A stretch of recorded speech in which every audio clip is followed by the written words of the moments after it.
আমার নবীজি মৃত গাছকে যে জীবিত করতে পারতেন, এই ঘটনাটা শুনে আপনি বুঝতে পারবেন। আমার রসুল মিম্বারে খুতবা দিতেন একটি গাছের উপর দাঁড়িয়ে, সেটার নাম হলো হুস্তলে হান্নানা।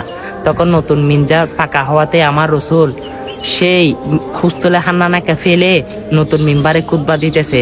তখন সাহাবারা শুনে কে জানি কোথায় থেকে কান্নার আওয়াজ আসতেছে। তখন আমার রসুল দেখে একটি মৃত খেজুরের গাছ কান্না করতেছে। তখন জিজ্ঞাসা করে, এই মৃত খেজুরের গাছ তুমি কান্না করতেছো কেন?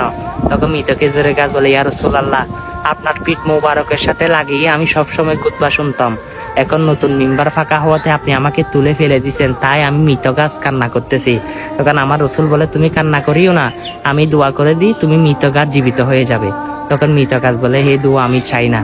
তখন আমার রসুল বলে, তোমাকে দোয়া করে দিই, সারা বছর কেজুল ধরবে, সেই কেজুল মানুষ আহার করবে। তখন সেই গাছ বলে, আমি সেই দোয়া চাই না। তখন আমার রসুল বলে, তুমি কি চাও? তখন হুস্তুলে হান্নানা বলে, ইয়া রাসূলুল্লাহ, আপনি যে জান্নাতে থাকবেন, সেই জান্নাতের খেজুর গাছ হইয়া আমি সব সময় আপনি নবীকে দেখতে চাই। সুবহানাল্লাহ। দেখেন মরা খেজুরের গাছের মহব্বত আমার রসুলের কাছে কত। আহা, হ্যাঁ, বর্তমানে সেই মরা খেজুরের গাছের সামনে গিয়ে হজে গিয়ে কেউ যদি 2 রাকাত নামাজ পড়ে, তার জীবনের গুনাহ আল্লাহ মাফ করে দেয়। সুবহানাল্লাহ।